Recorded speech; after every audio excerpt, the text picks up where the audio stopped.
నమస్కారం. Big debate ప్రత్యేక చర్చ కార్యక్రమానికి స్వాగతం. ప్రపంచవ్యాప్తంగా ఈ సోమవారం ఒక చీకటి సోమవారంగా చెప్తా ఉన్నారు. ఏషియన్ మార్కెట్స్తో సహా అటు యూరోపియన్ మార్కెట్స్ కుదేలవుతున్నటువంటి పరిస్థితి. భారత స్టాక్ మార్కెట్స్లో నిమిషాల వ్యవధిలోనే దాదాపు 20 లక్షల కోట్ల రూపాయలు ఆవిరైపోయినట్టుగా చెప్తా ఉన్నారు. బిఎస్సి సెన్సెక్స్ దాదాపు 2000 పాయింట్ల దిగువకి వచ్చిందని చెప్తా ఉన్నారు. అంతర్జాతీయంగా ట్రంప్ విధించినటువంటి టారిఫ్స్ ప్రభావం ఒక రకంగా గ్లోబలైజేషన్కి ముగింపు అన్నటువంటి వార్తలు కూడా వస్తూ ఉన్నాయి. ఆర్థిక జాతీయవాదం మొదలైందని అన్న చర్చ, ఆర్థిక మాంద్యం వస్తుందా అన్న పరిస్థితులు కూడా చాలామంది నిపుణులు చెప్తూ ఉన్నారు. చాలా దేశాలు ప్రతీకార సుంకాలకు సిద్ధమవుతున్నాయి. అయితే భారత్ ఏ రకంగా ముందుకెళ్ళాలి, ప్రస్తుతం అంతర్జాతీయంగా ఉన్న పరిస్థితుల నుంచి భారత్ ఎక్కడన్నా లబ్ధి పొందే అవకాశం ఉందా, అమెరికాతో ప్రతీకార సుంకాలకు వెళ్ళటం కరెక్టా, లేదంటే చర్చల ద్వారా ఏదైనా పరిష్కారం చేసుకునే అవకాశం దాని మీద ఇవాళ బిగ్ డిబేట్లో చర్చని చెప్పడం. చర్చలో మనతో పాటు పులిపాక సంజయ్ గారు ఇంటర్నేషనల్ ట్రేడ్ ఎక్స్పర్ట్ వారు మనతో ఉన్నారు. అలాగే డాక్టర్ వినోద్ కుమార్ గారు రిటైర్డ్ ఐఎఫ్ఎస్ అధికారి, కాంగ్రెస్ పార్టీ సీనియర్ నాయకులు మనతో ఉన్నారు. అలాగే శేషు గారు మార్కెట్ విశ్లేషకులు వారు కూడా మనతో జాయిన్ అయ్యారు. మరి కాసేపట్లో కిషోర్ పోరెడ్డి గారు భారతీయ జనతా పార్టీ నాయకులు కూడా మనతో జాయిన్ అవుతారు. ముందుగా శేషు గారు నమస్కారం. నమస్తే అండి. శేషు గారు, ఏంటి అసలు పత్రికల్లో ప్రధాన శీర్షికల వార్తలన్నీ ఇవాళ ఉదయం నుంచి టీవీల్లో మోత మోగిపోతూ ఉంది. ఒక అమ్మకాల సునామీ అని చెప్పి చెప్తా ఉన్నారు. భయంకరంగా అమ్మకాలకి జనం సిద్ధపడ్డారు. మదుపర్లు భారీ నష్టాలు సవిచూసింది. ఇక్కడ ఒక చుట్టే కాదు, ప్రతి మార్కెట్ ఏషియన్ వేరియస్ కంట్రీస్లో ఉన్న స్టాక్స్ కానీ లేదు యూరోప్లో కూడా భారీగా స్టాక్ మార్కెట్ పతనం కనపడుతుందని చెప్తా ఉన్నారు. ఏంటంటే అసలు ఎలా అర్థం చేసుకోవాలి దీన్ని, మదుపర్ల పాయింట్ ఆఫ్ వ్యూలో మీరు ఏం చెప్తారు సార్? అంటే ఒకటండి, ఓవరాల్గా సెల్ ఆఫ్ అనేది గ్లోబల్ మార్కెట్స్ లో ఈ ట్రేడ్ వార్ రిలేటెడ్ ఏదైతే మనకి న్యూస్ రావడం చూసామో అప్పటి నుంచి స్టార్ట్ అయింది. అయితే మన మార్కెట్స్ ఇంకా చెప్పాలి అంటే కొంతమేర తక్కువగా పడ్డాయని చెప్పొచ్చు. మరి ముఖ్యంగా అటు జపాన్ కానీ గమనిస్తే 8% కరెక్ట్ అయింది ఈ రోజు. అదేవిధంగా హ్యాంగ్సెంగ్ 13%. సో అంటే ఈ ట్రేడ్ రిలేటెడ్ ఏవైతే మనకి ట్రంప్ నిర్ణయాలు తీసుకున్నారో ఇవన్నీ కూడా ఏంటి అంటే ఒక్కసారి సెంటిమెంట్ ని, మార్కెట్ సెంటిమెంట్ ని బాగా దెబ్బతీసాయి. సో దాని కారణంగా ఈ విధంగా స్టాక్ మార్కెట్ లో ఒక రౌండ్ ట్రెండ్ స్టార్ట్ అయింది. అయితే గమనించాల్సింది ఏంటంటే మనకి కోవిడ్ తర్వాత ఇటువంటి కరెక్షన్ ఎప్పుడు రాలేదు. మధ్య మధ్యలో ఒక 5%, 6% కైండ్ ఆఫ్ కరెక్షన్ వచ్చేది. సో విత్ నో టైం అంటే తక్కువ టైంకే మళ్ళీ బౌన్స్ అయిపోయాయి అనమాట. సో అయితే ఇది ఒక బుల్ మార్కెట్ అంటే కోవిడ్ తర్వాత మనకి కంటిన్యూస్ గా 4 years non stop bull market అనేది చూసాము. దానికి చాలా వరకు ఫుల్ స్టాప్ ఆల్రెడీ పడిపోయింది. సో మన మార్కెట్స్ అయితే కొంచెం భిన్నంగా ఉన్నాయి. మన మార్కెట్స్ ఆల్రెడీ 5 నెలల నుంచే మనది డౌన్ ట్రెండ్ లో ఉంది. సో నెక్స్ట్ ఫ్యూ అంటే ఒక 2-3 నెలల్లో కొంచెం మన మార్కెట్స్ మాత్రం కొంచెం తేరుకునే అవకాశాలు ఉన్నాయి. బట్ గ్లోబల్ స్టాక్ మార్కెట్స్ అనేది ఖచ్చితంగా ఈ ట్రేడ్ వార్ రిలేటెడ్ ఏవైతే ఉంటాయో వాటి ప్రభావం గ్లోబల్ స్టాక్ మార్కెట్స్ మీద ఉండే అవకాశాలు ఉన్నాయి. అయితే మనది ఎందుకు విధంగా ఉంటుందంటే మనది డొమెస్టిక్ డ్రివెన్ ఎకానమీ అండి. అంటే మనము ఎక్స్పోర్ట్స్ అంటే మన ఇండియాలో ఉన్న గ్రోత్ అంతా కూడా మెజారిటీ అంతా కూడా లోకల్. అంటే మనం ఒక వస్తువు తయారు చేసి మనం కార్ తయారు చేసుకొని మనమే కొంటున్నాం, మనం వాషింగ్ మిషన్ తయారు చేసుకొని మనమే కొంటున్నాం. సో ఇది డొమెస్టిక్ డ్రివెన్ ఎకానమీ. కాబట్టి ఈ టారిఫ్ ఏదైతే బర్డెన్ ఉంటుందో ఇది మన ఇండియన్ మార్కెట్స్ మీద అంటే మన జీడిపి మీద సిగ్నిఫికెంట్ గా తగ్గించే అవకాశాలు పెద్దగా లేవు. దాని కారణంగా కొంతమేర అవుట్ పర్ఫార్మ్ చేసే అవకాశాలు ఇక్కడ నుంచి కనపడుతున్నాయి. సో ఓవరాల్ గా అంటే ఈ ట్రేడ్ వార్ రిలేటెడ్ ఏదైతే ఉందో ఇది డెఫినెట్ గా ఒక విధంగా చూడాలి అంటే ఎక్కువగా చైనాకి, అదేవిధంగా జపాన్ కి, వీటికి కొంచెం నెగిటివ్ అక్కడ ఎకానమీస్ కి బాగా నెగిటివ్ అనమాట. మన ఇండియన్ ఎకానమీకి నెగిటివ్ ఉన్నా కూడా కొంచెం సెలెక్టెడ్ సెక్టార్ లోనే ఉంటుంది. బట్ ఓవరాల్ గా అయితే నేనైతే దీన్ని మనం పాజిటివ్ కూడా తీసుకోవచ్చు అండి. ఎందుకంటే ఇప్పుడు రేపు ఈ అమెరికాకి, చైనాకి ఇంకా గ్యాప్ అనేది ఇంకా పెరిగిపోయే అవకాశాలు ఉన్నాయి. గతంలో ఈ విధంగా ట్రేడ్ వార్స్ జరిగాయి. గతంలో కూడా మనకి జరిగే సందర్భాలు చైనాకి అమెరికాకి బాగా జరిగాయి. అప్పుడు కూడా మనం బెనిఫిట్ పొందాం. ఈవెన్ కోవిడ్ టైంలో కూడా మనం బెనిఫిట్ పొందాం. కోవిడ్ కి ముందు కానీ గమనిస్తే మన exports for example steel exports కానీ గమనిస్తే చాలా తక్కువ ఉండేవి. ఈ రోజు మన స్టీల్ ఎక్స్పోర్ట్స్ అమెరికాకి చాలా ఎక్కువ ఉన్నాయి అన్నమాట. చాలా పెరిగిపోయింది. ఈ విధంగా చూసుకుంటే ఇది ఓవరాల్ గా ఒక విధంగా మన ఇండియాకి లాంగ్ టర్మ్ లో పాజిటివ్ ఉండే అవకాశాలు ఉన్నాయండి.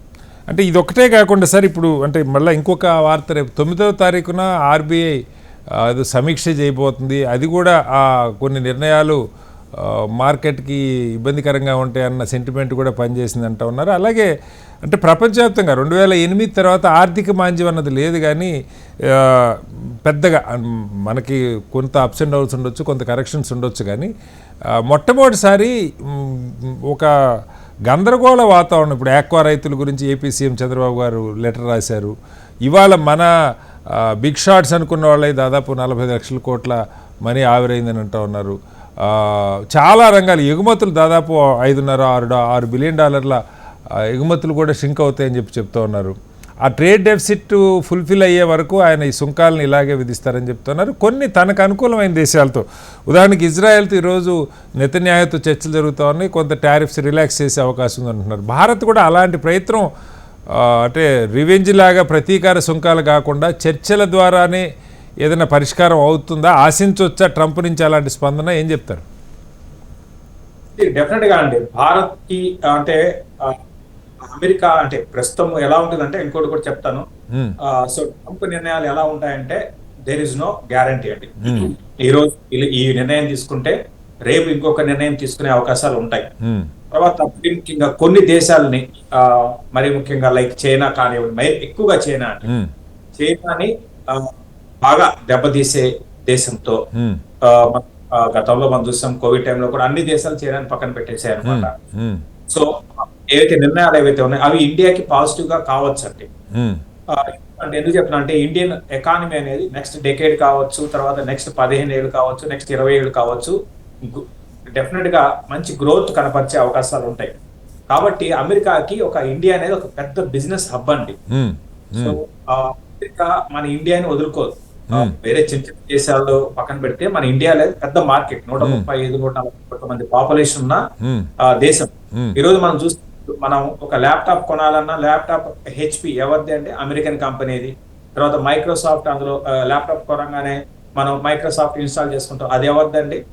అమెరికాదే. తర్వాత ఫేస్బుక్ ఓపెన్ చేస్తాం, అదెవరిది? అమెరికాదే. సో అమెజాన్కి వెళ్ళి ఆయన అసలు ఇవన్నీ ఏమన్నా పరిగణలోకి తీసుకున్నట్టు కనపడుతుంది సార్ మీకు?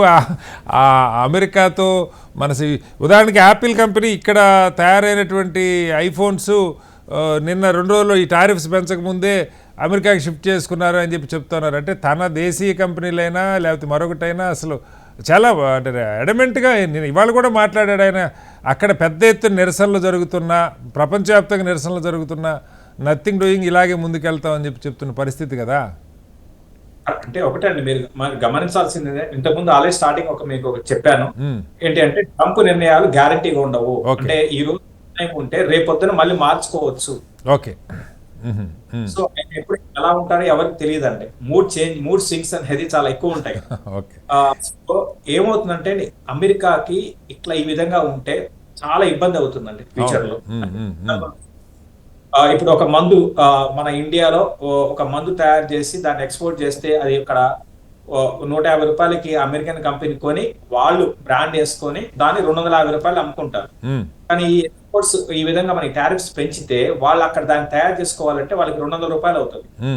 సో అది సస్టైన్ ఏమవుతుంది, రేటు పెరుగుతుంది. ఆ బేస్ అక్కడ కంపెనీస్ రేటు పెంచాలి. రేటు పెంచితే ఏమవుతుంది, వాళ్ళు వినియోగదారులు అక్కడ కొనుక్కోలేరు. సో ఇన్ఫ్లేషన్ పక్కన పెట్టి డిఫ్లేషన్ కి వెళ్ళిపోతుంది యుఎస్ ఎకానమీ. అంటే సో మళ్ళీ యుఎస్ కి దెబ్బ అన్నమాట. కాబట్టి ఏంటంటే ఫ్యూచర్ లో అంటే నేను ఏదంటే అఫ్ కోర్స్ కొన్ని కంట్రీస్ మీద ఆయన కొంచెం అమెరికా కొంచెం అగెనిస్ట్ గా ఉండొచ్చు, కానీ ఇండియాని దూరం చేసుకోకపోవచ్చు. రేపు పొద్దున ఇండియా మీద కొంచెం ఈ నిర్ణయాలు ఏవైతే ఉన్నాయో వీటిలో కొంచెం వెసులుబాటు రావడానికి అవకాశం ఉంది. కాబట్టి ఇండియాకి అయితే అంత భయపడాల్సిన అవసరం లేదు. మధ్యలో ఈ మీరు ఎంత కొన్ని exports like agriculture related exports వీటి మీద కొంచెం టెంపరీ కొంచెం నెగటివ్ ఇంపాక్ట్ ఉంటుంది. కాకపోతే టెంపరీగా అనుకోవచ్చు, మళ్ళీ లాంగ్ టర్మ్ లో మళ్ళీ బ్యాక్ టు వాళ్ళు మన ఇండియా మీద ఖచ్చితంగా ఆధారపడాల్సిన అవసరం ఉంటుందండి. ఓకే, రైట్ సార్, మళ్ళీ వస్తాను సార్ మీ దగ్గరికి. సంజయ్ గారు, జేపీ మోర్గాన్ లాంటి సంస్థలు కూడా నిన్న మొన్న ఇక అమెరికాలో ఉద్యోగాలు దొరికేది కష్టం పరిస్థితి, అన్ఎంప్లాయ్మెంట్ రేట్ 5.5%కి పడిపోయిన పరిస్థితి కనపడుతూ ఉంది అని వాళ్ళు హెచ్చరిస్తూ ఉన్నారు. అలాగే అసలు అమెరికా నుంచి భారతీయులు ఎవరు H1 మీద ఉన్నవాళ్ళు ఇండియాకి వెళ్ళొద్దు, వెళ్తే ఇబ్బందికరమైన పరిస్థితులు ఉంటాయి, వెనక్కి రానివ్వకపోవచ్చు అని పెద్ద ఎత్తున ఒక అమెరికాలో కూడా నిన్న వీకెండ్ మీరు చూశారు, లక్షల మంది ప్రతి మహానగరంలో, అలాగే ప్రపంచవ్యాప్తంగా చాలా నగరాలు, పెద్ద లండన్తో సహా అనేక నగరాల్లో యూరోప్లో ఈ నిరసన ప్రదర్శనలు వస్తూ ఉన్నాయి. అమెరికాలో వాళ్ళ కొనుగోలు ఇది పడిపోతుంది, లేదంటే ధరలు విపరీతంగా పెరిగిపోతున్నాయి అన్న ఆందోళన, ఉద్యోగాలు పోతున్న భయం, ఈ నిర్ణయాలు ప్రపంచవ్యాప్తంగా ఇలా ఉన్న పరిస్థితుల్లో ఏంటి భారత్ ఎలా ముందుకెళ్ళాలి? అసలు ఈ టారిఫ్స్ని ఏమన్నా రిలాక్స్ చేసే అవకాశం ఉందా? అసలు మన ప్రభుత్వాలు ఏం చేస్తే బెటర్? కటారి గారు, శ్రీనివాస్ గారు, ఈ ప్రోగ్రామ్కి ఇన్వైట్ చేసినందుకు థ్యాంక్స్ అండి. Thank you sir, your most welcome. చెప్పండి. ఎప్పటి నుంచో నడుస్తుందండి ఈ చర్చ. మీరు ట్రంప్ పాలసీస్ కనుక తీసుకుంటే మొదటి నుంచి ఆయన క్యాంపెయిన్ లో చెప్పిన పాలసీస్ అన్ని ఇంప్లిమెంట్ చేస్తున్నారండి. ఉన్నట్టు అంతరంగా డొనాల్డ్ ట్రంప్ ఏం చేయలేదండి. నేను ఆయన సమర్థించట్లేదు, బట్ ఎలా జరిగిందో చెప్తాను. క్యాంపెయిన్ మొత్తం చెప్పారు. 1.5 months క్రితం ఆయన చెప్పారు టారిఫ్స్ నేను పెంచుతాను, April 2nd నాడు వేస్తానని క్లియర్ గా చెప్పారు. సో ఆయన చెప్పిన టైం టేబుల్ ప్రకారం ఆయన చేసుకెళ్తున్నారు. అలా వివిధ అంశాల్లో కూడా చూసాం మనం. గవర్నమెంట్ ఎక్స్పెండిచర్ తగ్గించడానికి డాజీ అని డిపార్ట్మెంట్ ఆఫ్ గవర్నమెంట్ ఎక్స్పెండిచర్ అని స్టార్ట్ చేశారు. వీరి వివిధ సంస్థలను తీసేస్తున్నారు ఏకంగా. USAID అని, లేదా మా డొమైన్ లో చూసుకుంటే United states institute for piece అని, ఇవన్నీ తీసేస్తున్నారు ఆయన. అదే తరుణంలో ఇదే విధంగా ఆయన టారిఫ్స్ కూడా పెంచడం జరిగిందండి. ఈ టారిఫ్స్ వల్ల చాలా గందరగోళం, చాలా అలజడి ఉంది ఇంటర్నేషనల్ మార్కెట్స్ లో మనం చూస్తున్నాం. కానీ నా ఉద్దేశంలో ఆయన దీంతో పర్సిస్ట్ అవుతారండి, వెంటనే వెనక్కి తగ్గరు. ఎందుకంటే ఎప్పటి నుంచో చెప్తున్నారు, ఇంప్లిమెంట్ చేశారు. దీనిలో మనం గమనించాల్సింది ఏంటంటే అన్ని దేశాల మీద వేసేసారండి.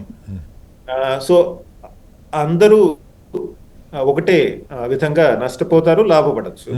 కాకపోతే ఒక పాయింట్ గుర్తుపెట్టుకోవాలంటే డిఫరెంట్ కంట్రీస్ మీద డిఫరెంట్ టారిఫ్స్ వేశారు. ఉదాహరణకి చైనా మీద 37% వేశారు. అదే కనుక మనం తీసుకుంటే, హలో వినపడుతుంది సార్, చెప్పండి సంజయ్ గారు. అదే కనుక మనం తీసుకుంటే వియత్నాం తీసుకుంటే వాళ్ళ మీద 37% వేశారు. బంగ్లాదేశ్ వాళ్ళ మీద 36% వేశారు. చైనాకి 10% తో పాటు 20% అలా ఉండేదండి. సో మొత్తం ట్రేడ్ టారిఫ్స్ కనుక చైనా మీద తీసుకుంటే ఒక 50% పైన ఉన్నాయి అంటున్నారు కదా. 50% పైన. సో ఈ తరుణంలో మనకేమన్నా లాభంగా ఉంది అంటే, ఉదాహరణకి మనం టెక్స్టైల్ ఎక్స్పోర్ట్స్ తీసుకోండి. అమెరికాకి ఎక్కువగా టెక్స్టైల్ ఎక్స్పోర్ట్స్ చేసే కంట్రీస్ ఏమిటి? China, Vietnam, Bangladesh, India. మనకంటే ఎక్కువ టారిఫ్స్ ఈ 3 దేశాల మీద వచ్చాయి. సో టెక్నికలీ మన టెక్స్టైల్ ఎక్స్పోర్ట్స్ తక్కువ అవ్వాలి. మన టెక్స్టైల్ ఎక్స్పోర్ట్స్ అమెరికన్ మార్కెట్ ని క్యాప్చర్ చేయాలంటే మనం కొద్దిగా డొమెస్టిక్ గా రిఫార్మ్స్ చేసుకుని కాస్ట్ ఎఫెక్టివ్నెస్ ఇంకా పెంచితే ఇంకా ఈజీగా అమెరికన్ మార్కెట్ లోకి వెళ్తామండి. కానీ చిన్న ప్రాబ్లం ఏంటంటే, డొనాల్డ్ ట్రంప్ ఇన్నాళ్ళ నుంచి చెప్పిన ఏ సెగ్మెంట్ లో మనం ఎక్కువ లాభపడతాము అని ప్లానింగ్ చేసుకుని ఉంటే గనక ఒక ఇన్వెంటరీ మేనేజ్మెంట్ చేస్తారు కదా, బ్యాక్ ఎండ్ వర్క్, స్టాక్స్ లో పెట్టడము, గోడౌన్స్ లో సరుకులు ఉంచుకోవడం, అది కొద్దిగా చేసి ఉండాల్సింది. మనమే కాదు, అన్ని దేశాలు కూడా. సో ఇంత ఎత్తున చేస్తారని అనుకోలేదు ఎవరు ఆయన చెప్పినప్పటికీ. సో ఇలాంటి ఏరియాస్ లో మనం కొద్దిగా లాభపడే అవకాశాలు ఉన్నాయండి. రెండో పాయింట్ ఇక్కడ ఇంకో ఏంటంటే, ఫార్మాసిటికల్ సెక్టర్ తీసుకోండి. మన హైదరాబాద్ లాంటి నగరాల నుంచి చాలా పెద్ద ఫార్మాసిటికల్ ఎక్స్పోర్ట్స్ వెళ్తాయి. ఆయన ముందు వాటి మీద పెరగన్నారు, మళ్ళీ వాటి మీద కూడా పెంచుతా అని చెప్పి చెప్తున్నాడు. ఇప్పటిదాకా అయితే ప్రస్తుతానికి టారిఫ్స్ వేయలేదు ఆయన. అవును. అదే కనుక మీరు తీసుకుంటే, వేరే దేశాలు తీసుకుంటే, చైనా నుంచి వచ్చే టారిఫ్స్ వేశారని వింటున్నాం అండి మనం ఫార్మాసిటికల్ సెక్టర్ మీద. అలానే అలాంటి రంగాల్లో మనకి చాలా లాభం వచ్చే అవకాశం ఉంది. సో కానీ మనం ప్లానింగ్ చేసుకోవాలి. మీరు అడిగిన ప్రశ్నకి ఒకటి సెగ్మెంట్ వైజ్, సెక్టర్ వైజ్ మనం ప్లానింగ్ చేయాల్సిన అవసరం ఉందండి. ఉదాహరణకి ఫార్మాసిటికల్ సెక్టర్, అలానే టెక్స్టైల్ సెక్టర్, అలానే వివిధ సెక్టర్స్ కి మనం చేయాల్సిన అవసరం ఉంది.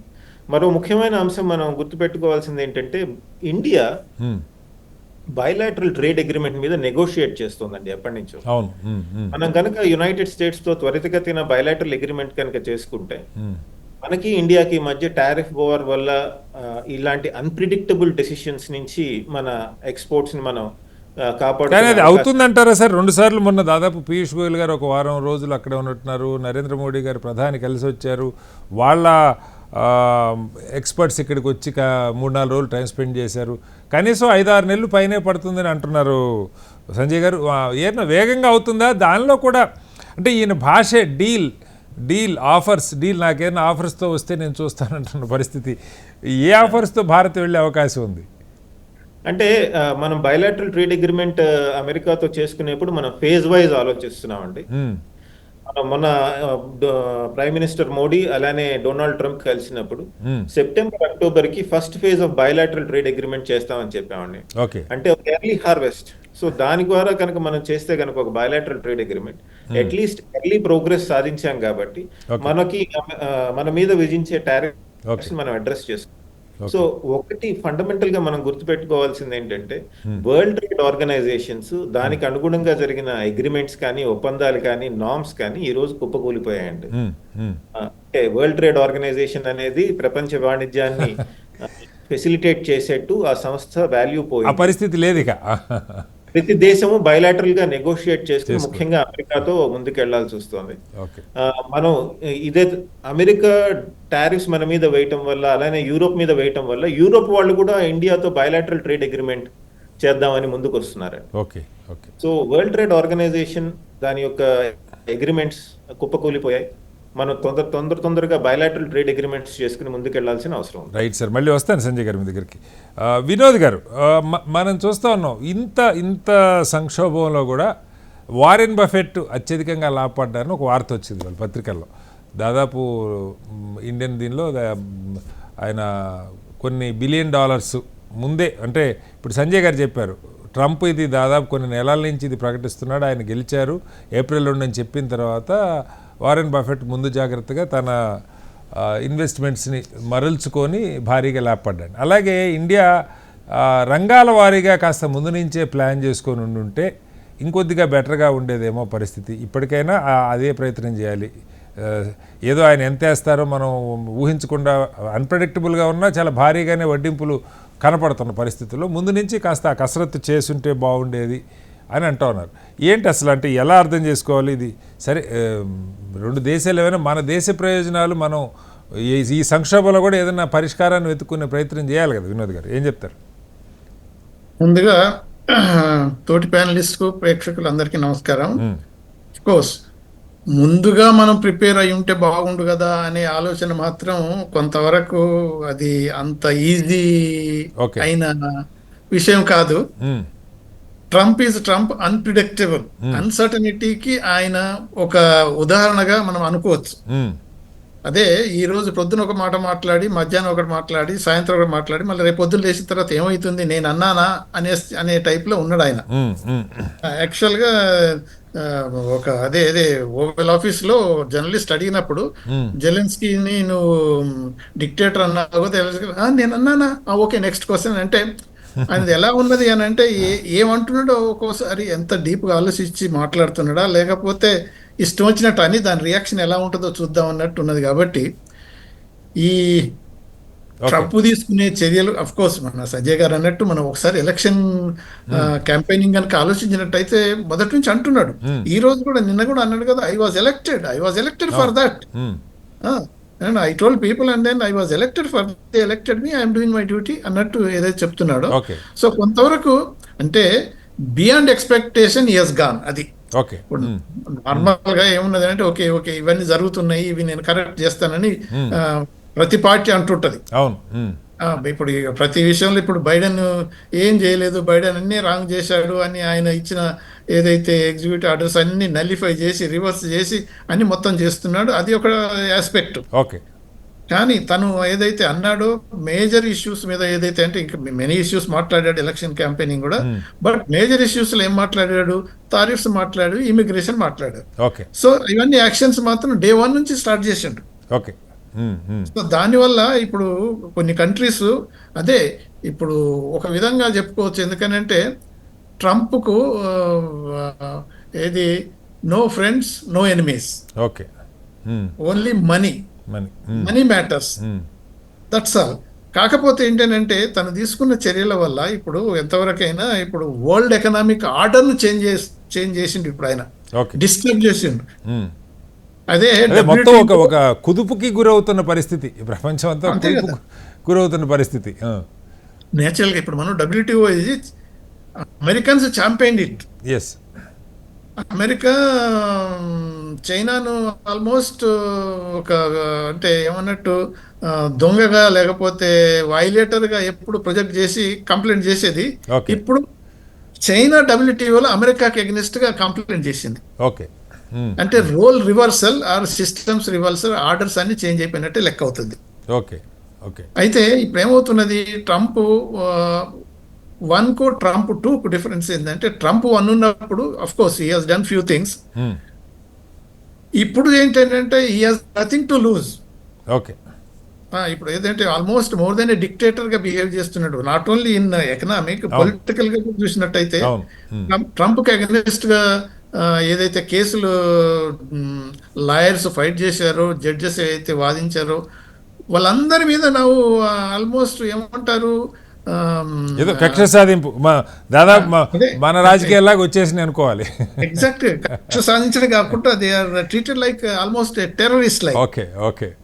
నిన్నగా మనం చూసినట్టయితే ఒక ఈవెన్ లా ఫార్మ్స్, మంచి రెప్యూటెడ్ లా ఫార్మ్స్ వాళ్ళకు ఏదైతే యాక్సెస్ ఉంటుందో వైట్ హౌస్ అది రిమూవ్ చేశాడు. తర్వాత పొలిటికల్ క్లియరెన్స్ రిమూవ్, అంటే వేరియస్ స్టెప్స్ యాక్షన్స్ అయితే తీసుకుంటున్నాడో రైట్ సార్, అవన్నీ ఇర్రేషనల్ గాని ప్రతి ఒక్కరు ఫీల్ అవుతున్నారు. Right. Welcome back to big debate. S Kishore garu, ఇవాళ మీకు బాగా అవగాహన ఉంది, మీరు ఈ రంగాల్లో పని కూడా చేశారు కిషోర్ గారు.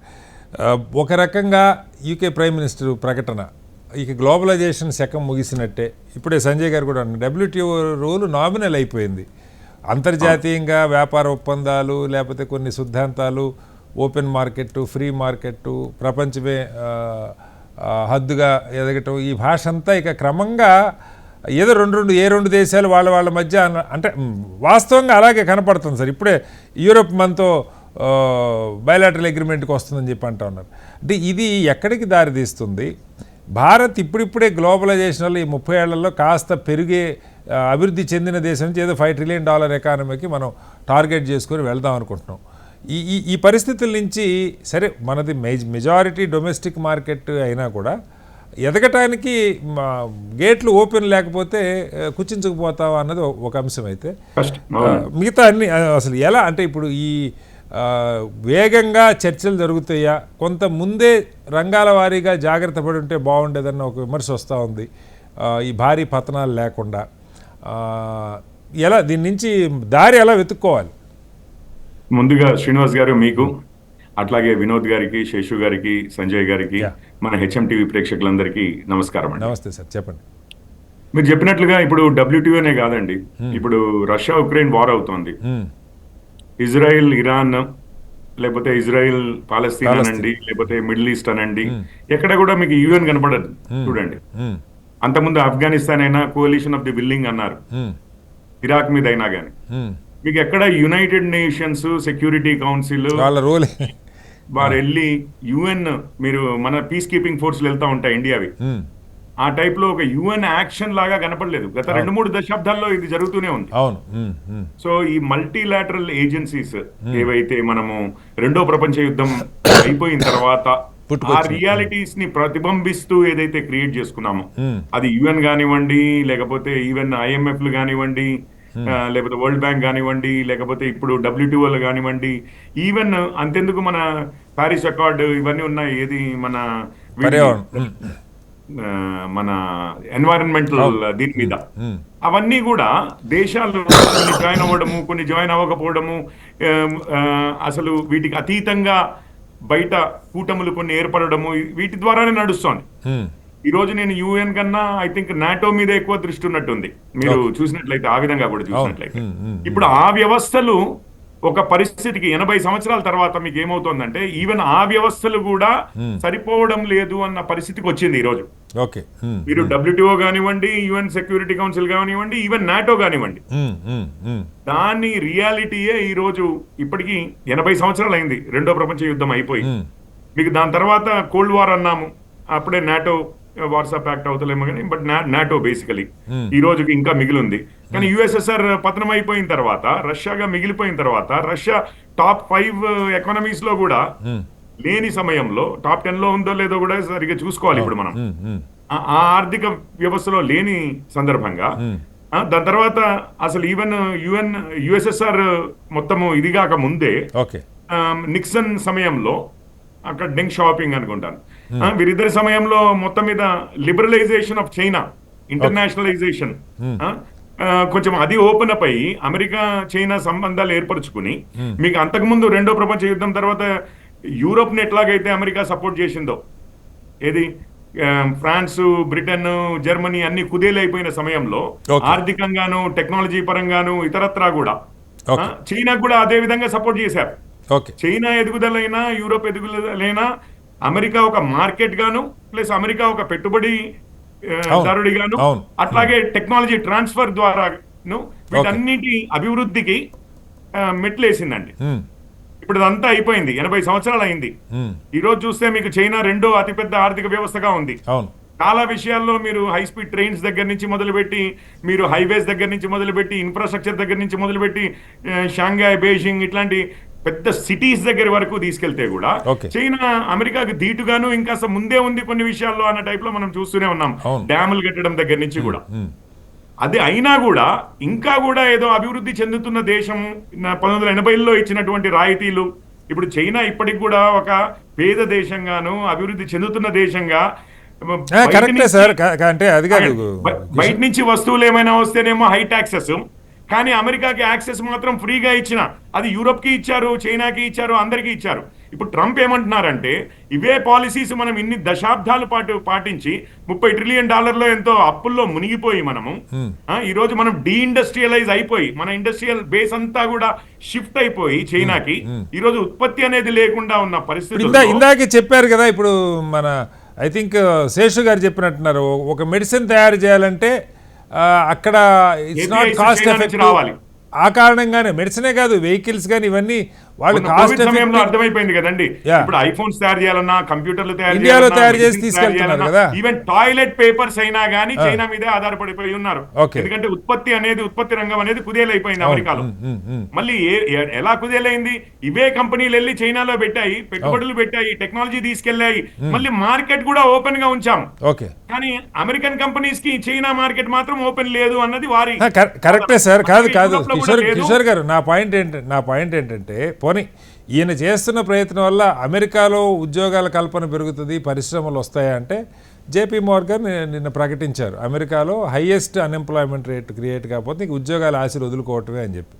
పరిశ్రమలు అక్కడ ముందు ప్రజల ఉన్న ఉద్యోగాలు ఊడుతా ఉన్నాయి. చెప్తాను, మీరు చెప్పిన దాంట్లో వాస్తవం ఉంది. ఈ రోజు సడన్ గా టాయిలెట్ పేపర్లు తయారు చేయాలన్నా కానీ దానికి ఒక ఫ్యాక్టరీ అయితే పెట్టాలి, దానికి పేపర్ పల్ప్ అయితే రావాలి, ఇవన్నిటికి వ్యవస్థ కావాలి, సప్లై చైన్ అనేది ఏర్పడాలి. ఐఫోన్లు తయారు చేద్దామన్నా కానీ ఇప్పుడు అక్కడ స్క్రీన్లు తయారీ ఇవన్నీ ఉన్నాయి చూసారా, కొరియాలోనో లేకపోతే తైవాన్ లోనో చైనాలోనో ఉన్నాయి. ఇప్పుడు సడన్ గా అమెరికాలో ఆ వ్యవస్థ మొత్తం ఏర్పడాలి, సప్లై చైన్ మొత్తం, దానికి సమయం పడుతుంది. కాకపోతే ఇట్లాంటి జేపీ మార్గన్లే దశాబ్దాలుగా చెప్పి ఈ రోజు మనం $30 ట్రిలియన్ అప్పుల్లోకి వెళ్ళిపోయి చీప్ గూడ్స్ వస్తున్నాయి కదా అని చెప్పేసి మన ఉద్యోగాలు కోల్పోయి డీఇండస్ట్రియలైజ్ అయిపోయి అన్నది ట్రంప్ వాదన బేసికలీ. సో దీనికి హార్డ్ రీసెట్ ఉంటది, కష్టాలు ఉంటాయి, తప్పదు. కానీ రీసెట్ చేయకపోతే మాత్రము ఒకటి ఏంటంటే మనము డీఇండస్ట్రియలైజ్ అయిపోవడము, ఆర్థికంగా పోటీ పెరగడమే కాకుండా చైనా నుంచి ఇది జియో స్ట్రాటజిక్ అంటే ఇప్పుడు బిజినెస్ ఆధారంగా స్ట్రాటజికల్ గా కూడా వాళ్ళు థ్రెట్ అయ్యేటట్లు ఉన్నారు.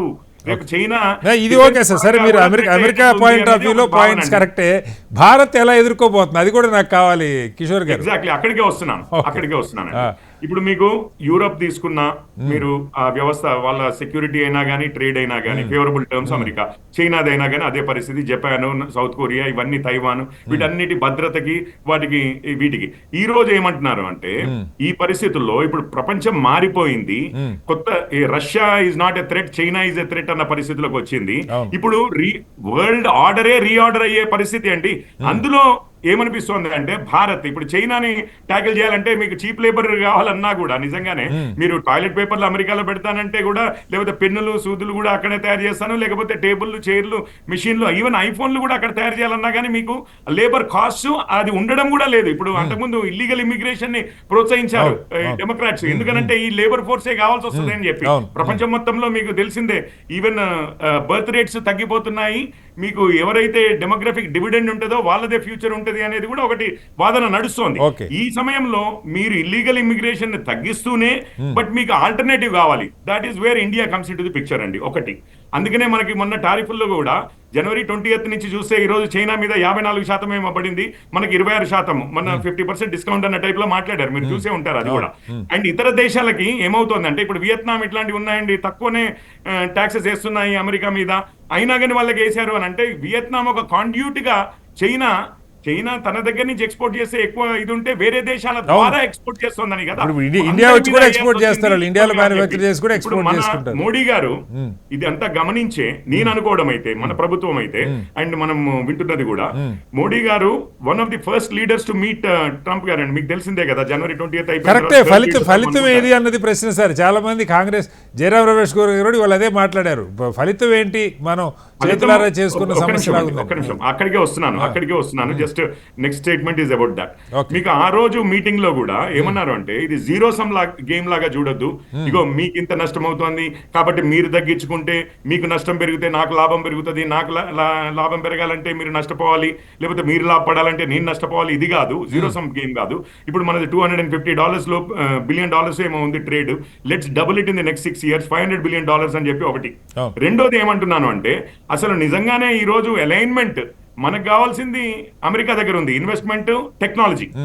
వాళ్ళకి కావాల్సింది low cost production house. India can become that. We are 2 democracies and మీకు స్ట్రాటజిక్ గా రైవలరీ లేని దేశాలు, మనం క్వాడ్ లో ఆల్రెడీ ఉన్నాము.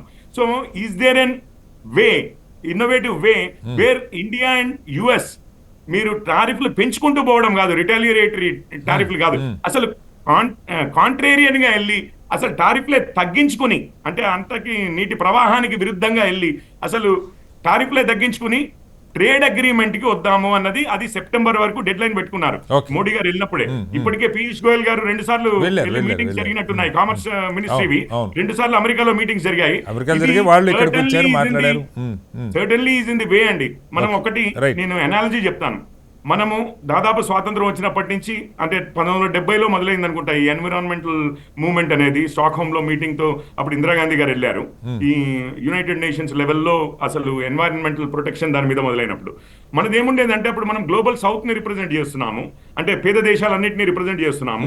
మీరేమో మొత్తం పొల్యూట్ చేసి డెవలప్ అయ్యారు. ఇప్పుడు మమ్మల్ని పొల్యూట్ చేయడం అనేది కాదు, మాకు ఎగ్జంప్షన్స్ కావాలి, మేము పొల్యూట్ చేసి మీ స్టేజ్కి వచ్చిన తర్వాత అప్పుడు మేము మమ్మల్ని అప్పుడు కంట్రోల్స్ పెట్టమని అడగండి అన్నది మన ఇది ఉండింది. కానీ మోడీ గారు వచ్చిన తర్వాత ఏమైంది అని అంటే ఆ వాదాన్ని వదిలిపెట్టేశాము. ఎస్ ఎన్వైరన్మెంట్ అంటున్నామా, అది తీసుకుందాము, దాంట్లోనే అసలు అవకాశాలు ఉన్నాయి అని చెప్పి మనం ఈ రోజు ఇంటర్నేషనల్ సోలార్ అలయన్స్ అయినా కానీ ఇట్లాంటివైనా కానీ ముందుండి ఈవెన్ ప్యారిస్ అకార్డ్స్ ప్రకారము ఛేదించవలసిన లక్ష్యాలని ఇండియానే ముందుండి ఛేదిస్తోందండి. సో మనం ఏం చేసామంటే ఒక కాంట్రేరియన్ వ్యూ తీసుకున్నాం, ఒక కాన్ఫిడెంట్ వ్యూ తీసుకున్నాం, ఒక ఛాలెంజ్ గా తీసుకుని దీన్ని ఛాలెంజ్ ని అడ్వాంటేజ్ గా ఎట్లా మలుచుకోవాలి అని చెప్పి ఆ విధంగా వెళ్ళాము. ఈ రోజు కూడా అదే జరగబోతోంది అని నేను అనుకుంటున్నాను. కోవిడ్ వచ్చిన సమయంలో ప్రపంచ ఆర్థిక వ్యవస్థ మొత్తం ఎట్లా కుదేలైపోయి ఎక్కడికక్కడ మీకు షిప్మెంట్స్, ఎయిర్ ట్రావెల్ ఇవన్నీ బ్యాన్ అయ్యేసరికి సడన్ గా ఎట్లాగైతే సరిహద్దులు దాటి ప్రోడక్ట్సే కానివ్వండి, అంటే వస్తువులే కానివ్వండి, మనుషులే కాని ప్రయాణం బంద్ అయ్యేసరికి మొత్తం ఏ విధంగానైతే కుదేలైందో ప్రపంచ వ్యవస్థ, అప్పుడు స్టాక్ మార్కెట్లు ఎట్లాగా పడ్డాయో ఈ రోజు ట్రంప్ టారిఫ్ ఇది కూడా అట్లాంటి షేకప్ ఒకటి క్రియేట్ చేసింది. కోవిడ్ దాంట్లో నుంచి ఎట్లా బయటికి అయితే ముందు వచ్చామో నేను అనుకోవడము బయటికి రావడమే కాదు, ఇంకా వినటానికి చాలా బాగుంది. కానీ తీసుకుని ఇంకా ఎక్కువ మార్గం చూపించట్లా. మీరు గమ్యం చెప్తున్నారు, లక్ష్యం చెప్తున్నారు, కానీ మార్గం చూపించట్లేదు. మళ్ళీ వస్తాను మీ దగ్గర కిషోర్ గారు. ఒకసారి శేషు గారు, ఇక్కడ 2-3 పాయింట్లు సార్. వాస్తవంగా అమెరికా జీడిపిలో ఈ మ్యానుఫ్యాక్చరింగ్ ద్వారా ఉండేది చాలా 12-13% కంటే కూడా ఉండదు, ఇంక కొంచెం తగ్గింది ఈ మధ్యకాలం. ఆయన మ్యానుఫ్యాక్చరింగ్ మొత్తం బయటకు వెళ్ళిపోయి తగ్గి ఉండొచ్చు, 7% వచ్చి ఉండదు. ప్రధానంగా సర్వీస్ సెక్టర్ మీద ఎక్కువ డిపెండ్ అయి ఉన్నది ఆ ఎకానమీ అని చెప్పి చెప్తారు. మ్యానుఫ్యాక్చరింగ్ బయటికి వెళ్ళటం ద్వారా తక్కువకు వస్తూ ఉన్నాయి, ప్రజలకి పర్చేసింగ్ పవర్ లేదు, వాళ్ళ చేతిలో కొంచెం డబ్బులు కూడా మనం మాట్లాడుకున్న భాషలోనే చాలామంది చెప్తా ఉన్నారు అది వెళ్ళటమే మంచిది, లో కాస్ట్లో మ్యానుఫ్యాక్చర్ చేయలేని బయటికి వెళ్ళటం ద్వారానే అమెరికాకి చాలా లబ్ధి చేకూరిందని చెప్తా ఉన్నారు. అలాగే చాలా ప్రపంచం ఒక గాడిలో పోవటానికి ఒక పెద్దన్న పాత్ర ఇప్పుడు ఈ WTO కానీ లేదా యునైటెడ్ ఇలాంటివన్నీ కూడా అక్కడ పెట్టుకొని ప్రపంచం అంతా ఎదగటానికి ఒక కీ రోల్ ప్లే చేసిన అమెరికా క్రమంగా ఆ రోల్ నుంచి బయటకు వచ్చేసి ఒక గిరిగీసుకుంటుందా, దీని ద్వారా మొత్తం సమీకరణాలన్నీ మారిపోతాయా, అంటే ఇలాంటివన్నీ రేపొద్దున భారత్ ఇప్పుడు అవకాశాలు మనకు కనపడతా ఉన్నాయని చెప్తున్నారు. కొన్ని దేశాల మీద టారిఫ్స్ ఎక్కువ వేసిన కారణంగా సరే మన దగ్గర పెట్టుబడి లేకపోయినా వాళ్ళు ఇండియాలో ప్రొడ్యూస్ చేసి కొన్ని రంగాల్లో, ఉదాహరణకి ఫార్మా బహుశా ఇప్పటికేం పెంచలేదు, పెంచితే కూడా మేబీ కొద్దిగానే ఉండొచ్చు అని అంటూ ఉన్నారు. అక్కడ ఇమీడియట్గా వాళ్ళకి నీడ్ ఆఫ్ ది అవర్ కాబట్టి అలాంటి వాటిల్లో భారీగా కాస్త పెట్టుబడులు రావడానికి కానీ, కొన్ని రంగాల్లో ఏదైతే తక్కువ ఉన్నాయో వాటిని ప్రమోట్ చేసుకోవడానికి కానీ, అంటే ట్రేడ్ డెఫిసిట్ కోసమే చేస్తున్నాడు ఆయన, లేకపోతే దీని వెనకాల ఇంకేదైనా ఉద్దేశం ఉన్నదా శేష్ గారు? ఫస్ట్ థింగ్ ఏంటంటే అండి, అఫ్ కోర్స్ యుఎస్ కి డెట్ కానీ గమనిస్తే చాలా ఎక్కువ ఉంది. ఇప్పుడు గ్లోబల్ గా ఒక రేషియో ఉంటుంది. అయితే ఉన్న దేశాలు అన్నింటిలో కన్నా అటు డెట్ ఎక్కువ ఉన్నది జపాన్, తర్వాత అమెరికా. అంటే ట్రంప్ ఓవరాల్ గా అంటే ఈ నిర్ణయాలు అంతటికి వెనకేంటి అంటే లోకల్ గా, అంటే మనం గతంలో మన నరేంద్ర మోడీ గారు ఒక నిర్ణయం తీసుకున్నారు, లోకల్ ని ఎంకరేజ్ చేసే విధంగా నిర్ణయం తీసుకున్నారు. సేమ్ అదే నిర్ణయం ఈ రోజు ట్రంప్ గారు తీసుకున్నారు అనమాట. సో ఇక్కడ గమనించాల్సింది ఏంటంటే, అయితే ఇక్కడ ఆల్రెడీ తెలిసి అంటే ఇన్ని ఏళ్లుగా అన్ని దేశాలతో అమెరికా అనేది మంచి బిజినెస్ చేసిందండి. మనకి ఆల్రెడీ ఎక్స్ప్లెయిన్ చేశాను నేను. ఈ రోజు అమెరికా గ్లోబల్ జీడిపిలో 26% కాంట్రిబ్యూట్ చేస్తుంది. అంటే చేస్తుంది అంటే రీజన్ ఏంటి అంటే అన్ని దేశాలతో వ్యాపార సంబంధాలు బాగానే ఉన్నాయి. అంటే వీళ్ళు ఇవన్నీ కూడా జరుగుతూ ఉన్నాయి. అయితే ఇప్పుడు ఆల్ ఆఫ్ సడన్ గా డొమెస్టిక్ గా మళ్ళీ ఫర్దర్ గా కంట్రీని ఇంకా ముందు తీసుకెళ్లి అప్పులు తగ్గించుకునే ఉద్దేశంతో ట్రంప్ నిర్ణయాలు తీసుకున్నారు. ఇంకోటి మీరు మర్చిపోకూడదు, ట్రంప్ అంటే ఈ రాజకీయాలకు రాకముందే ఆయన ఒక ఎంటర్ప్రినర్ అండి. వ్యాపార పరంగా ఆయనకి బాగా తెలుసు. అంటే ఆ నిర్ణయాలు, వ్యాపారస్తుల నిర్ణయాలు ఎలా ఉంటాయంటే బియాండ్ ఎక్స్పెక్టేషన్స్, అందరూ ఆలోచించే విధానానికి ఎగనెస్ట్ గా ఉంటాయి. సో అందుకని అంటే మనం తక్కువ అంచనా కూడా వేయడానికి లేదండి. ఓవరాల్ గా ఇప్పుడు నిర్ణయం ఏవైతే ఉన్నాయో అంటే అన్ని దేశాల మీద ఆంక్షలు పెట్టేసి అన్ని దేశాల మీద టారిఫ్ పెంచి యుఎస్ మాత్రం అంత ఈజీగా సస్టైన్ అవుతుంటే అనుకోలేనండి. తర్వాత మెయిన్ పాయింట్ ఏంటంటే ఈ ఎంటైర్, మీరు ఇండియా గురించి కూడా మాట్లాడుతున్నారు, మోడీ గారు మళ్ళీ వెళ్తారు మాట్లాడతారు ఇవన్నీ అంటున్నారు. బట్ ఓవరాల్ గా మన ఇండియాని అయితే అమెరికా వదులుకోదు, అది గుర్తుపెట్టుకోండి. ఎందుకంటే ఆల్టర్నేట్ వాళ్ళకి చైనా నుంచి ఇంపోర్ట్ చేస్తున్న ప్రోడక్ట్స్ చాలా చీప్గా ఉంటాయి. దాని తర్వాత ఆల్టర్నేట్ తక్కువ దొరికేదంటే మన ఇండియానే ఉంటుంది. అంటే గతంలో ఆ స్పేస్ చైనా నుంచి తీసుకోకుండా చైనా +1 అనుకున్నప్పుడు వియత్నాము, తైవాను ఇలాంటి దేశాలు ఆ స్పేస్ నాకు ఇండియా అప్పుడు కూడా అందుకోలేకపోయింది. శేష్ గారు మీరు గమనిస్తే అంటే మన ఇండియా యాక్చువల్ గా మన ఇండియా అనేది మ్యానుఫ్యాక్చరింగ్ వెనకబడిపోయాం. ఎగ్జాక్ట్లీ. మనం ఇప్పుడు ఎలక్ట్రానిక్స్ అనుకోండి, ఎలక్ట్రానిక్స్ అంతా కూడా చైనా లేకపోతే వియత్నాం. అందుకే ఎంతకుముందు చెప్పాను స్టార్టింగ్ లో నేను, మనకన్నా వియత్నాం చాలా చిన్న దేశం, వాళ్ళు మనకన్నా ముందున్నారండి. మనం 18th పొజిషన్ లో ఉన్నాం. అంటే మనకి ఎక్స్పోర్ట్స్ మీద వచ్చే చాలా తక్కువ. సో ఎకానమీ మంది. సో అయితే ఇక్కడ పాయింట్ ఏంటంటే ఇప్పుడు అంటే రీసెంట్ గా మీరు చూస్తే ఎలక్ట్రానిక్స్ ఎక్స్పోర్ట్స్ రీసెంట్ గా లాస్ట్ ఒక 2 కోవిడ్ అనేది మన ఇండియాలో ఒక మార్పు తీసుకొచ్చింది. మ్యానుఫ్యాక్చరింగ్ లో కూడా మనం ఒక ముందడుగు వేస్తున్నాం. ఫర్ ఎగ్జాంపుల్ ఎలక్ట్రానిక్స్ అనుకుందాం, ఎలక్ట్రికల్ రీసెంట్ గా ఎక్స్పోర్ట్స్ బాగా పెరిగాయండి. అది మరి ఈ మధ్య సెమీ కండక్టర్స్ ఇవి కూడా మనం స్టార్ట్ చేసుకుంటా ఉన్నాం, పెరుగుతున్నాయి. ఇవన్నీ కూడా ఈ మధ్య కాలంలో బాగా పెరిగాయి. కాబట్టి ఇది ఇండియాకి నా ఉద్దేశం ప్రకారం లాంగ్ టర్మ్ లో ఇండియాకి ఇది పాజిటివ్ అవుతుంది. సో దీన్ని అంటే అందుకే మీరు చూస్తే అన్ని దేశాల మీద కొంచెం హార్ష్ గా ఉన్నా కూడా మన ఇండియా మీద అంత కొంచెం సాఫ్ట్ గా, మీరు బాగా కీన్ గా అబ్జర్వ్ చేస్తే కొంచెం సాఫ్ట్ గానే ఉన్నట్టు మనం అర్థం చేసుకోవాలండి ట్రంప్ నిర్ణయాలు. దాంతో పాటు ఇంకొక ఉపయోగం ఉంది. ఎందుకంటే ఇంతకుముందు చెప్పాను, ఇండియా అనేది ఫాస్టెస్ట్ గ్రోత్ ఉన్న ఎకానమీ. ఇప్పుడు ఇన్ని జరుగుతుంది, గ్లోబల్ ఎకానమీస్ దెబ్బతింటున్నా కూడా మన జీడిపి మాత్రం 6 to 6.5 నెక్స్ట్ 1 year సస్టైన్ అయ్యే అవకాశాలు ఉన్నాయండి. కాబట్టి ఇండియన్ ఎకానమీ పెద్దగా ఇమీడియట్ గా వచ్చే ఇబ్బంది అయితే లేదు. దీన్ని మనం పాజిటివ్ గా తీసుకొని ఇంకా మనం ముందుకు వెళ్ళి గ్లోబల్ ఎకానమీలో ఇప్పుడు చైనా తర్వాత 3వ స్థానానికి మనం వెళ్ళే అవకాశాలు నెక్స్ట్ 1.5 year 2 years లో ఖచ్చితంగా ఉన్నాయని నేను అనుకుంటున్నాను. Okay sir, welcome back to big debate. Shesh garu, ఇంకొక చిన్న పాయింట్, ఇప్పుడు 9వ తారీఖు అంటే ఎల్లుండి ఆర్బీఐ ఒక సమీక్ష చేయబోతుంది. మేబీ రెగ్యులర్ మీటింగే కావచ్చు. దీనిలో అది కూడా ఇవాళ మార్కెట్లు కొలాప్స్ కావడానికి ఒక కారణం అంటున్నారు. దానిలో కొన్ని కఠినమైన నిర్ణయాలు ఉంటాయి. మరింత అంటే బహుశా ఈ ఇంట్రెస్ట్ రేట్లు కానీ హోమ్ లోన్స్కి సంబంధించి కానీ ఇలాంటివి ఏమన్నా కొంత తగ్గించే అవకాశం లాంటిది ఏమన్నా ఉందా, లేకపోతే ఎలా ఉండొచ్చు? అంటే అసలు ఆర్బీఐ సమావేశ ఎఫెక్ట్ ఏమన్నా ఇవాళ మార్కెట్ల మీద పడిందని అనుకోవచ్చా? లేదండి, అసలు ఈ రోజు మార్కెట్స్ పడడానికి అసలు ఆర్బీఐకి ఎటువంటి సంబంధం లేదండి. కూడా గ్లోబల్ సెంటిమెంట్, గ్లోబల్ మార్కెట్స్ అన్ని కూడా భారీగా కరెక్ట్ అయినాయి. దాని కారణంగా మనకు పడింది. ఇక ఆర్బీఐ నిర్ణయాలు ఎలా ఉంటాయి ఈసారి? ఇప్పుడున్న పరిస్థితుల్లో మనకి ఈ వీటన్నిటికన్నా బిగ్గెస్ట్ ఛాలెంజ్ ఏంటంటే, సో ఇన్ఫ్లేషన్ ని మనం చాలా జాగ్రత్తగా చూసుకోవడము, తర్వాత ఎప్పటికప్పుడు లిక్విడిటీని బేరీజ్ వేసుకొని తగ్గట్టుగా నిర్ణయాలు తీసుకోవడము, అది ఆర్బీఐకి ఛాలెంజ్ అవుతుంది. తర్వాత మనకి మాన్సూన్ కూడా నెక్స్ట్ మంత్ లో నాకు తెలిసి మాన్సూన్ ప్రెడిక్షన్స్ వస్తాయండి. మాన్సూన్ కానీ బాగుంటే నేను అనుకోవడం ఇన్ఫ్లేషన్ అనేది స్లోగా తగ్గడానికి అవకాశం ఉంది. సో నేను అనుకోవడం రానున్న రోజుల్లో ఆర్బీఐ రెపో రేట్ తగ్గించే అవకాశాలు ఉన్నాయి. తద్వారా ఇంట్రెస్ట్ రేట్స్ ఇంకా తగ్గే అవకాశాలు ఉంటాయండి.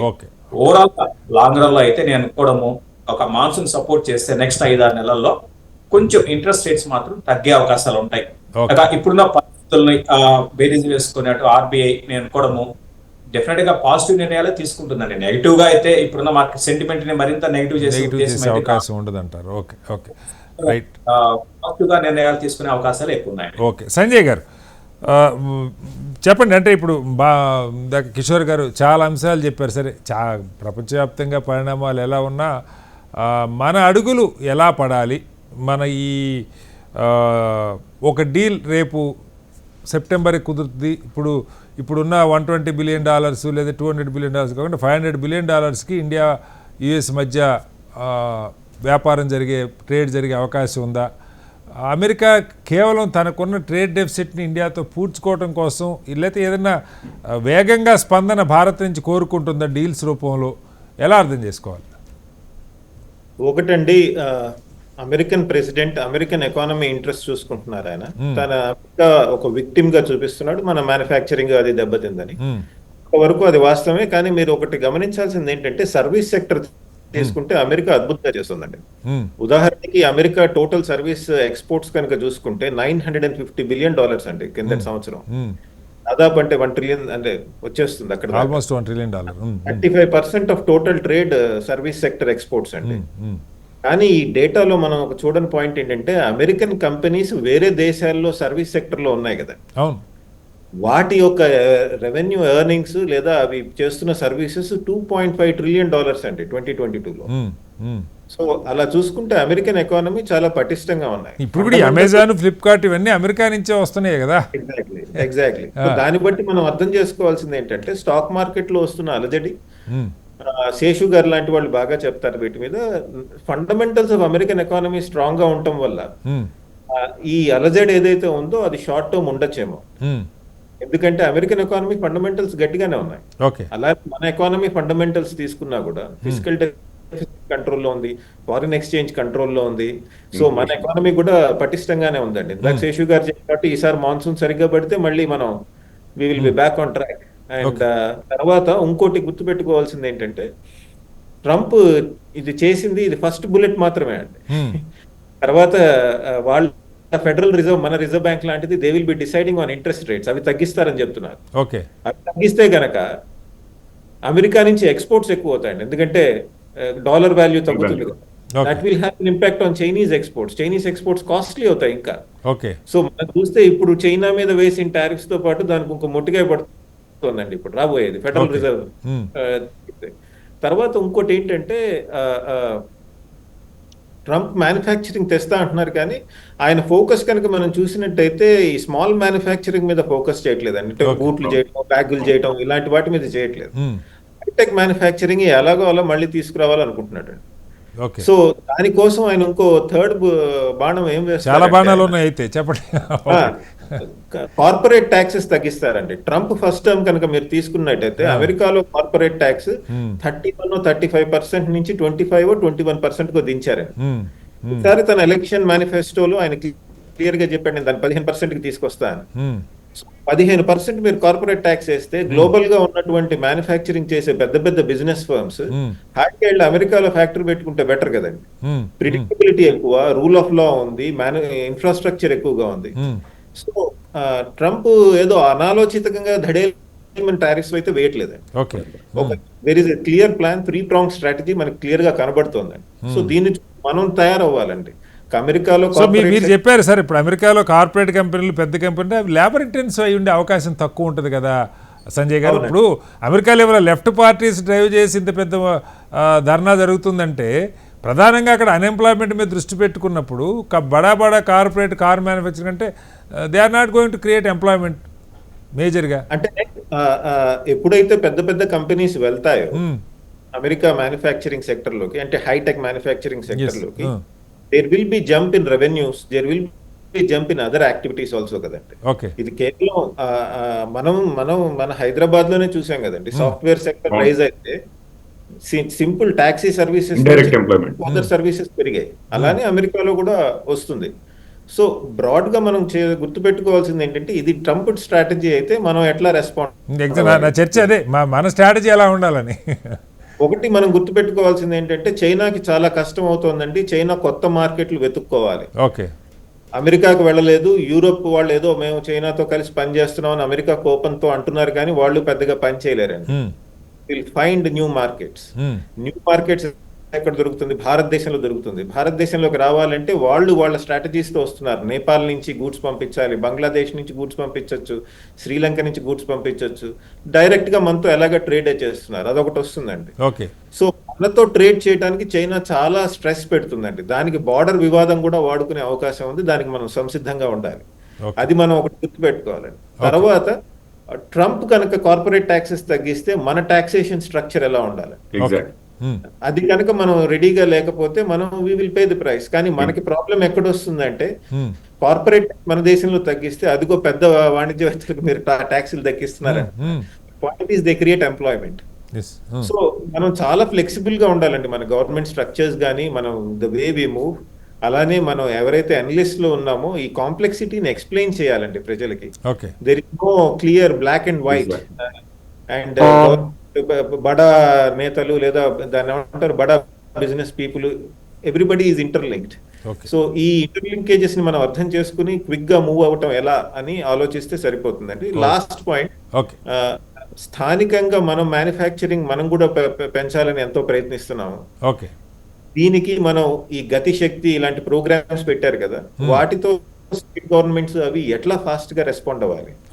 ఎందుకంటే end of the day state governments, municipal governments చాలా పనులు చేయాలి ఉంటాయి. వాటిని కూడా మనం ఇవాల్యుయేట్ చేయాల్సిన అవసరం ఉంది. Right sir. వినోద్ గారు, అంటే జాతీయ స్థాయిలో ఇప్పుడు ఒక కీలకమైన మలుపు దగ్గర ఉన్నాం మనం. సరే, పార్లమెంట్ సెషన్స్ ఎలాగో అయిపోయినాయి. అటు అధికార పక్షాలు కానీ ప్రతిపక్షాలు కానీ దీన్ని, ఈ సంక్షోభాన్ని ఒక అవకాశంగా మలుచుకుంటే ఇండియా బెటర్ కావడానికి కూడా ఒక అవకాశం ఉందంటున్నారు. వేరే దేశాలకి టారిఫ్స్ ఎక్కువ ఉన్న కారణంగా వాళ్ళు మన దగ్గర ప్రొడ్యూస్ చేయటం, లేదా ఆ గ్యాప్ మనం ఫుల్ చేసేటువంటి మార్గాన్ని ఎత్తుక్కోవటం, వేగంగా నిర్ణయాలు జరగాలి, పాలసీస్ కానీ ఇన్ఫ్రాస్ట్రక్చర్ కానీ చాలా వేగంగా అడుగులు పడాలంటున్నారు. ఆ దిశగా ప్రభుత్వం ఆలోచన ఏ మేరకు ఉన్నది, ప్రతిపక్షం ఏ మేరకు సహకరించడానికి సిద్ధంగా ఉన్నది? ఇప్పుడు శ్రీనివాస్ గారు, ఇంకా కొద్దిగా దానికన్నా మీరు అడిగిన ప్రశ్నకు వచ్చే ముందు కొద్దిగా నేను 1-2 మాటలలో, ఇప్పుడు మనకు మేజర్గా ఇప్పుడు ట్రంప్ అనేది రియాలిటీ.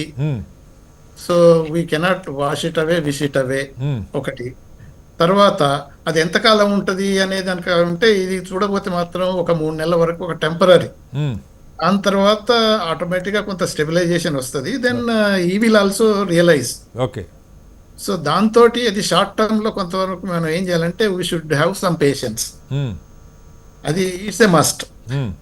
తర్వాత ఇప్పుడు అఫ్ కోర్స్ ఇది ఏమవుతుంది, ఈ రోజు కూడా ప్లేన్ లేకపోతే ఏదో మాట్లాడి క్రాష్ అయింది, బ్లడ్ బాత్ అయింది అంటే మందులు చేదుగానే ఉంటే అయినా మింగాలని చెప్తున్నాడు. అదే రోగి పేషెంట్ టేబుల్ మీద ఉన్నప్పుడు తప్పకుండా ఏదో ఒకటి పెయిన్ వస్తుంది, ఏదో ఒకటి మందు ఇవ్వాలి కదా, అలా జరుగుతూనే ఉంటుంది అనేది. తర్వాత వాంటెడ్లీ ఈ క్రియేటెడ్ దిస్ క్రైసిస్ అనేది కూడా పుకార్లు వచ్చేస్తున్నాయి. But whatever it is, ఇదైతే జరిగింది. ఇది డీప్ గా మనం చూసినట్టయితే it is not going to be a permanent one. Negotiation కు doors are open, there is no doubt. So అది మనం తప్పకుండా ఉపయోగించుకోవాలి. ఓకే, అయితే Americans they are going to get the pain and then they will bear it at whatever it is their economy their problems, but what is okay okay our problem, how we are going to get affected. అది మనకి ఏంటంటే మనం చాలా వరకు మనకు ఒక విధంగా it's a challenge. Right sir time ఈ అయిపోతుంది. ఛాలెంజ్ ని మనం we should also utilize as opportunity. Okay Kishore garu, ఇక్కడ మంచి how best we can do it అనేది మనం ఆలోచిస్తే మీరు Srinivas garu Yeah, give me sir. 2 minutes. No, last time also you are not given any minute, so Okay. Give me 2 minutes. So Complete, please. This challenge ఎలా అవుతుంది అని అంటే of course tariffs వల్ల అవుతుంది. ఆపర్చునిటీ ఎలా అవుతుంది అని అంటే అఫ్ కోర్స్ మన నైబర్స్ కు మన కాంపిటీటర్స్ ఉంటారు, విత్ ప్రైస్లలో కాంపిటీటర్స్ ఉంటారు, వాళ్ళందరికీ మనకంటే ఎక్కువ టారిఫ్లు పడ్డాయి. ఓకే ఓకే ఓకే సో దాన్ని మనం ఉపయోగించుకోవచ్చు. ఇంకొక డేంజర్ ఏంటంటే చైనాకు పెద్ద దెబ్బ తగిలింది కాబట్టి China is going to manufacture lot of things. అమెరికాకు పంపించకపోతే దానికి మార్కెట్లు అవసరం ఉంటాయి కదా. ఓకే డంపింగ్ కి అందుకనే ఆ డంపింగ్ అనేది మనకి ఇంతకు ముందే Dumping. మామూలు టైంలోనే ఎంతో డంపింగ్ అవుతుంది. ఓకే అవును. ఇప్పుడు పాసిబిలిటీస్ ఎక్కువ ఉంటాయి కాబట్టి మనం careful very cautious also. Okay so right. Srinivas గారు ఇప్పుడు ఇస్తాను, కిషోర్ గారు. ఆపర్చునిటీస్, ఈ ఛాలెంజెస్ ఆపర్చునిటీస్ మనం బేరేజ్ చేసుకొని మంచిగా చూసుకొని బట్ పేషెన్స్ తోటి నెగోషియేట్ రైట్ సార్, మంచి సలహాలు ఇచ్చారు సార్. ఆఖరిగా కిషోర్ గారు కంప్లీట్ చేయండి. ఎలా మీ సార్ ఇంతకు ముందు మీరు గమనించి ఉంటే ఈసారి ఎకనామిక్ సర్వే దాని తర్వాత బడ్జెట్ చూసినా కూడా ఈసారి 12 lakhs వరకు ట్యాక్స్ ఎగ్జంప్షన్ అనేది ఉంది చూసారా. అవును. అది ఒక విధంగా రేపు ఆర్బీఐ యాక్టివిటీస్ ఇంతకుముందు శేషు గారు కూడా చెప్పారు, ఇది మనం ఎక్కువగా ఖర్చు పెట్టడానికి లోకల్ గా, ఎందుకంటే ఎక్స్పోర్ట్స్ అనిశ్చితి బాగా ఏర్పడిపోయింది చేయబట్టి Okay. లోకల్ ఇండియన్ మార్కెట్ లో వినియోగము ఖర్చు పెంచుకోవడానికి. పెరిగే విధంగానే పాలసీస్ ఉండబోతున్నాయి. Okay. అంటే నేను అనుకోవడం ఉంటాయి అని నేను ఆశిస్తున్నాను. Okay. ఆర్బీఐ అయినా కానీ ఇంట్రెస్ట్ రేట్స్ తగ్గించడము, ఇప్పుడు హౌసింగ్ కన్స్ట్రక్షన్ ఇట్లాంటివి ఏవైతే ఉన్నాయో వాటి మీద మనం లోకల్ గా కన్సంప్షన్ అంతే కదా, activity పెరిగితేనే కదా డబ్బులు ఉండే economy. విధంగా అదొకటండి. రెండోది ఏంటంటే ఇంతకుముందు ఇప్పుడే వినోద్ గారు కూడా చెప్పారు, యాంటీ డంపింగ్ అనేది ఇప్పుడు చైనా ఆ అమెరికా మార్కెట్ అతిపెద్ద మార్కెట్ ప్రపంచంలో వినియోగదారుల మార్కెట్, అది వదిలిపెడితే మిగిలిన దగ్గర అంతా డంప్ చేయగలిగే పరిస్థితి ఒకటి ఉంది. Okay. దానికి కొంచెం కాషియస్ గా ఉండాలి. మూడోది ఏంటంటే ఇప్పుడు అమెరికా చైనా +1 స్ట్రాటజీ ఏదైతే అంటున్నామో, ఇప్పుడు అమెరికా చైనా మీద టారిఫ్లు పెంచడమే కాదు, రేపు EU వీళ్ళందరి మీద పెంచిన టారిఫ్లు తగ్గించాలంటే కూడా మీరు చూస్తూ ఉండండి. Okay. అమెరికా టారిఫ్స్ తగ్గించడమే కాదు, చైనా మీద డిపెండెన్సీ, అంతకుముందు రష్యా మీద డిపెండెన్సీ అన్నారు, ఆయిల్ గ్యాస్ మీద మీరు ఇవన్నీ వాడకుండా మీరు వెళ్ళారు, మళ్ళీ ఇప్పుడేమో మమ్మల్ని గుంజుతున్నారు ఆ రష్యా ఉక్రెయిన్ లో అన్నట్లుగా. ఇప్పుడు చైనా ప్రేమ మీరు తగ్గించుకోకపోతే Okay. మీకు అమెరికాతో ట్రీట్మెంట్ మాత్రం డిఫరెంట్ గా ఉంటదనే వార్నింగ్ కూడా వెళ్తుంది. ఆఖరికి అక్కడికే వచ్చే పరిస్థితులు ఉన్నాయి. అందుకనే EU కమిషనర్స్ 20,000 మంది వచ్చారు మొన్న ఇండియాకి, అందరూ కలిసి. Okay. సో ఇప్పుడు ఇండియా ఒక ఫోకస్ అవుతుందండి ప్రపంచం మొత్తానికి. అది నెంబర్ 1. నెంబర్ 2 ఏంటంటే త్వరితగతిన మనము బైలాటరల్ గానీ మల్టీలాటరల్ గానీ అగ్రిమెంట్స్, ట్రేడ్ అగ్రిమెంట్స్. మూడోది ఏంటంటే మనం ఇప్పటి వరకు సెంట్రల్ లెవెల్లో రిఫార్మ్స్ చేసుకుంటూ వచ్చాం. Okay. ల్యాండ్, లేబర్ ఇవన్నీ వేరే ఉన్నాయో స్టేట్ లెవెల్ రిఫార్మ్స్ జరగలేదు మన దగ్గర. ఓకే చాలా వరకు ఏదైతే కొన్ని రాష్ట్రాలు తమిళనాడు, కర్ణాటక కాస్త ముందుకెళ్లాయో వాటిల్లో అభివృద్ధి కనిపిస్తోంది, మ్యానుఫ్యాక్చరింగ్ కనిపిస్తోంది, కానీ మిగిలిన రాష్ట్రాల్లో ఎక్కడ కూడా మ్యానుఫ్యాక్చరింగ్ ముందుకెళ్తున్నట్టుగా, అంటే అదే గతిలో వెళ్తున్నట్టుగా కొంచెం మందుపడిగా వెళ్తోంది. సో స్టేట్ లెవెల్లో కూడా రిఫార్మ్స్ ని చాలా అగ్రెసివ్ గా టేకప్ చేయాల్సిన అవసరం ఉంది. ఓన్లీ సెంట్రల్ లెవెల్లో రిఫార్మ్సే కాదండి. అది మూడో విషయము. ఇవన్నీ కలిస్తే అండ్ అమెరికాతో ఇప్పుడు మనము ఆ అలైన్మెంట్ ఏదైతే ఉందో, కాంప్లిమెంటరీనెస్ ఏదైతే ఉందో, మన దగ్గర ఉన్నాయి వాళ్ళ దగ్గర లేవు, వాళ్ళ దగ్గర ఉన్నాయి మన దగ్గర లేవు అన్నది ఇద్దరి మధ్య ఇంటర్ డిపెండెన్స్ ఏదైతే ఉందో దాన్ని మాక్సిమం నేను అనుకోవడం అయితే ఈ ఇయర్ ఎండ్ లోపు మనకి క్లియర్ పిక్చర్ వస్తుందండి, సెప్టెంబర్ ఆ టైం కల్లానే. నేను అది అడ్వాంటేజ్ గా తీసుకుని నెక్స్ట్ 10-15 years ఇండియా గ్రోత్ ఉండబోతోంది అని నేను అనుకుంటున్నాను. రైట్ సార్, మొత్తంగా మార్కెట్ల కుదుపు తాత్కాలికంగానే ఉండే పరిస్థితుంది. కొద్ది రోజుల్లోనే ఈ కరెక్షన్ తర్వాత స్టెబిలైజ్ అయ్యే అవకాశం ఉందని చెప్తా ఉన్నారు. అమెరికాకి సంబంధించి కొంత వ్యూహాత్మకంగా అమెరికా ప్రయోజనాలు దృష్టిలో పెట్టుకొని చేశారన్న పాయింట్ వస్తున్నప్పటికీ భారత్ ఏ రకంగా ముందుకెళ్ళాలి, ఈ సంక్షోభంలో దీన్ని ఒక అవకాశంగా మలుచుకోవడానికైతే చాలా డోర్స్ ఓపెన్ ఉన్నాయి, దాని మీద దృష్టి పెట్టాలని చెప్తున్నారు. ఏ రకంగా ముందుకెళ్తుంది భారత ప్రభుత్వం, అలాగే నిర్మాణాత్మకమైన సలహాలు ఏ మేరకు తీసుకుంటారు, చైనాకి ధీటుగా భారత్ ఒక మ్యానుఫ్యాక్చరింగ్ హబ్గా మారే అవకాశం ఉందన్నవి ప్రశ్నార్థకాలు. చర్చలో పాల్గొన్న కిషోర్ గారికి, వినోద్ గారికి, శేష్ గారికి, అలాగే సంజయ్ గారికి ధన్యవాదాలు. ఇది వాళ్ళ బిగ్ డిబేట్. రేపు మరోసారి మళ్ళీ కలుద్దాం. అందరికీ నమస్కారం. సరే.